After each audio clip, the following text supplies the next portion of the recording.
first week check-in with BL Trucking. I'm not gonna lie, so far so good. I really ain't got no complaints so far. They got me, routed through my home to pick up a few things, put in the truck, and then get on to my delivery.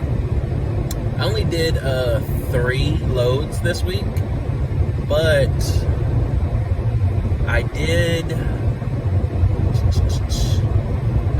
3,058 miles. So 3,058 miles. You can do the math on that at 70 cents a mile, and come up with your own numbers. I'm not going to tell you what I make on here because I know a certain somebody likes to watch my videos, try and catch me slipping. It's all right, it ain't gonna happen. But anyway. Yeah, so far so good. I still have my third load still on my back. It delivers tomorrow, Tuesday at 8 a.m. And so when they get me unloaded, I'll go ahead and submit my paperwork. They should be done before 12 o'clock because I got to submit the paperwork before 12 o'clock on Tuesday for that load to be counted on the current week's paycheck. Just FYI, Tuesday at 12 Central Standard Time, that's when all paperwork has to be submitted to be counted toward your check. So if you're thinking about coming over here, just understand that. Now, I'm a company driver, 1099. Everything's 1099 over here, as far as truckers, the drivers and whatnot. They reimbursed me for my flight, like they said they would. $257 and change. They did it through an EFS check, so I got that. I also requested a cash advance. Now I don't know the limit on what you can get as how much you can get as a cash advance, but I requested $100 and they took care of that for me. Also, my ABS in my truck has been acting up, so is my cruise control. They're taking care of that immediately for me, so I'm gonna have to stop at a Love's whenever I get done with my 34-hour reset. I'm gonna ride up to the Love's and get them to work on it before my appointment time. And then I'll go down there and I'll do my appointment and I'll have a full clock to make some more money. Sorry. I gotta be a little comical sometimes. But so far so good, guys. Like, my first week was great. I really don't have any complaints. I had a little bit of an issue with my fuel card because in the system, I guess, my truck actually had different miles than what was in the computer system connected to my fuel card. I called them, took care of that. I did burn about 2 to 3 hours for them to take care of that, but it was all good. It didn't stop me from getting making my appointment time and everything. For all you cats out there that like to play around when certain stuff like that happens, you're gonna mess up your delivery time. But it is what it is. You're gonna do what you want to do. Me personally, when I get my load, I like to go ahead and run it out, get there as quickly as possible, so that way, wherever area I am in, I can go enjoy me maybe a nice steak dinner or something, close to the truck stop where it is what it is. I just try to make sure I get my stuff done and out of the way so I can enjoy my time. Maybe I'll, crack up with the wife on the phone or, the old lady or whatever, things that y'all rookies like to do, sitting in the back, in the bunker, in the sleeper, talking to your old lady or your chick you got out there on the road. You're gonna run into some trouble sometimes because now you're messing with your sleep. But if you go ahead and run your clock, appropriately.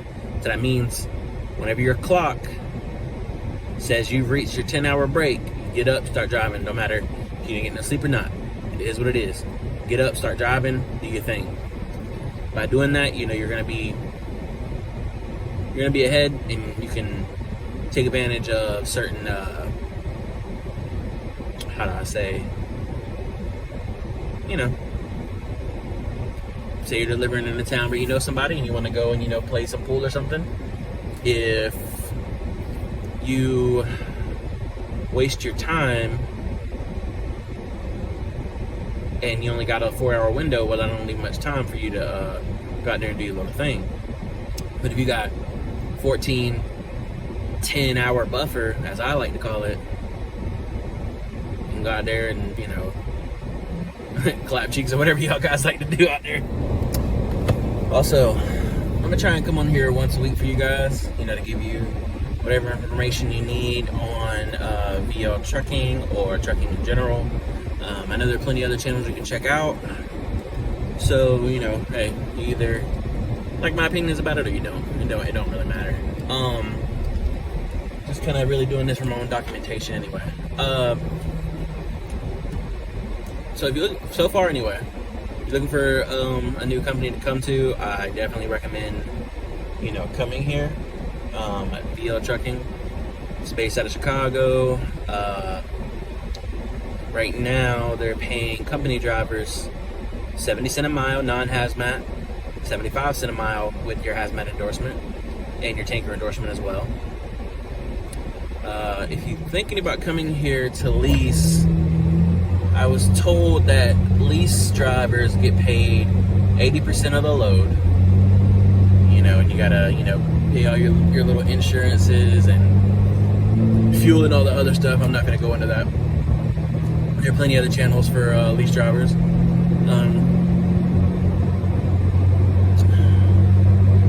Thinking about trying to get my cousin into this. He's looking into getting a CDL a little bit.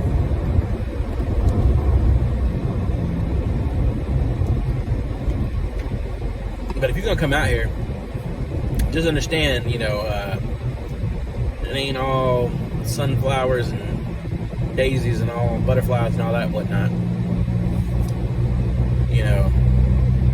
It's a lot of bull crap from the shippers, receivers, sometimes from the companies themselves. Like me personally, so basically what's typically going to happen is you're going to get your CDO through basically one of the bigger mega carriers, Swift, Night. No, not Night. You can in Night, but not Night. So the ones that are paid for it basically are Swift, Stevens, Prime, CRST, CR England. I do know there's some other companies out there that'll pay for you to get it, and sometimes you can train as a yard dog at some of these warehouses and get your CDL that way too. But through that law that passed, well, it already passed, but anyway, but in 2022, February 2022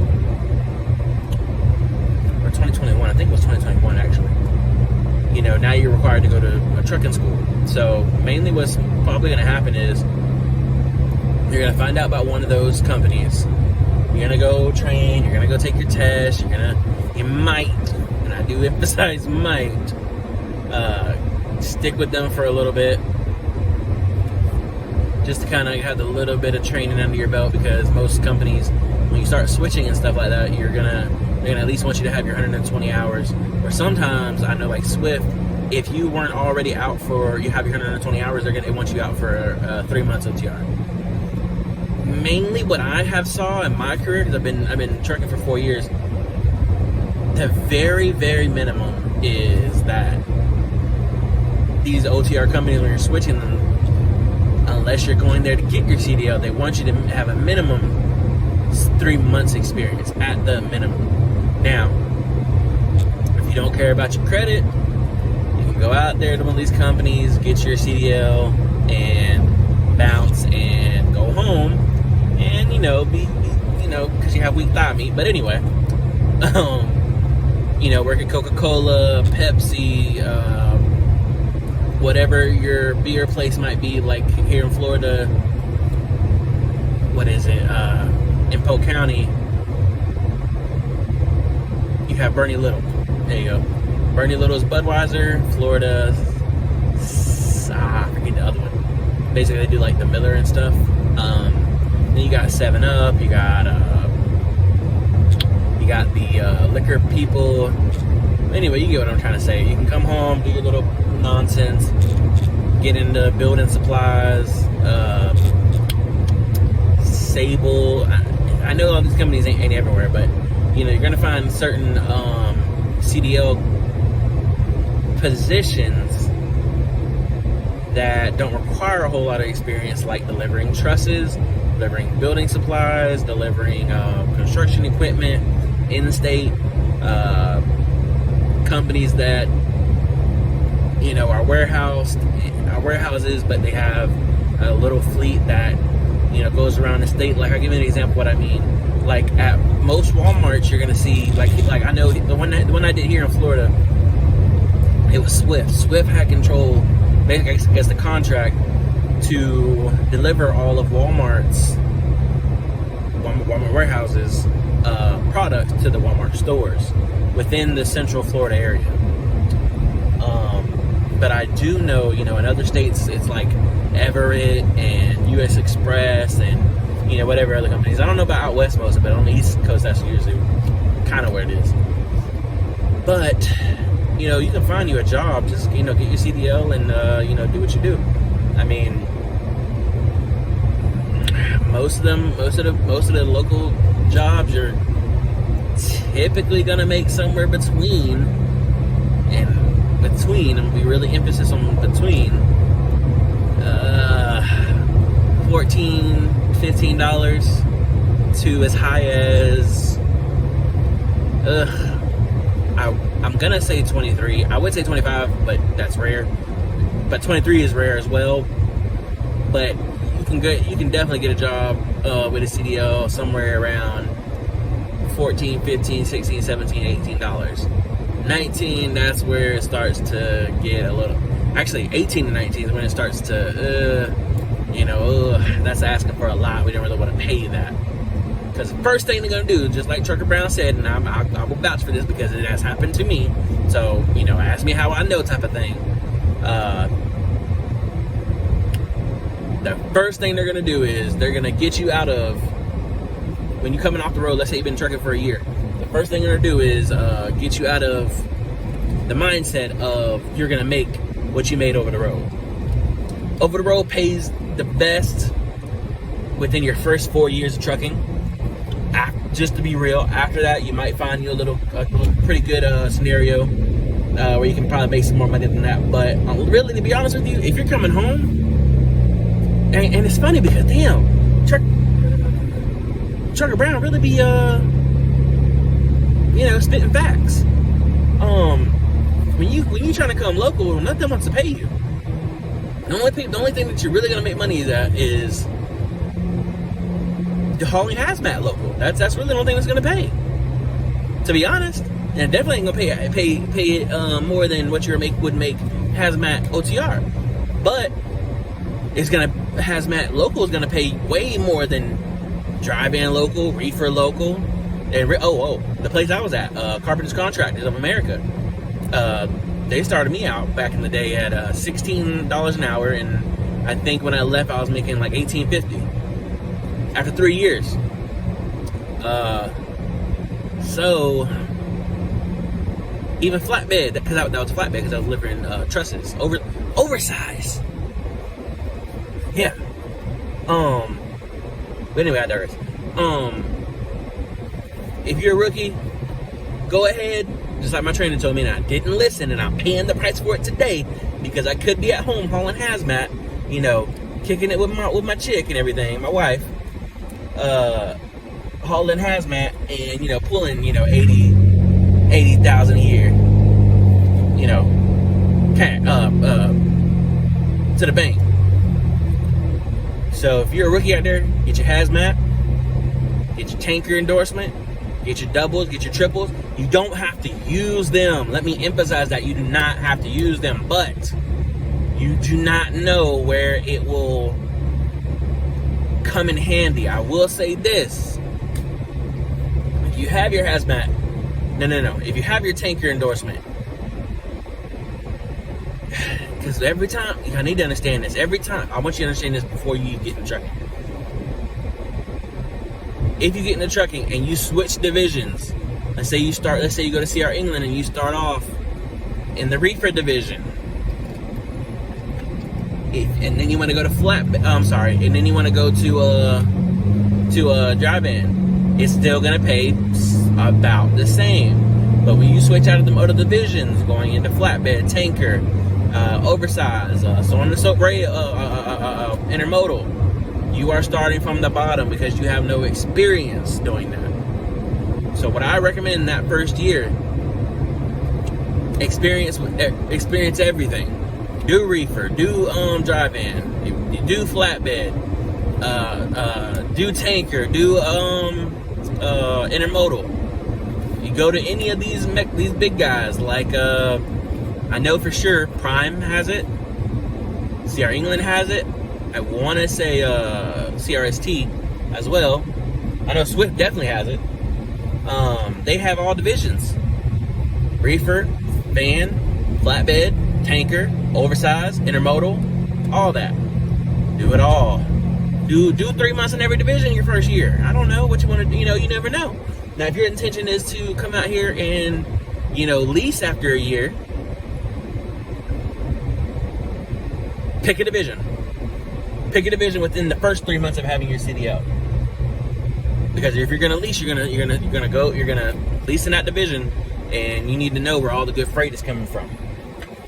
So if that's not your intention, but you don't know what division you want to go to, your first year before you start stepping in and switching companies, because you already know you're gonna do it earlier than that. Experience them all, man. Experience them all. Get all your endorsements. That's my recommendation. If you decide to go over to VO Trucking, hey, put my name down. Let me get that referral, man. Davey Samaripis. Get at y'all later.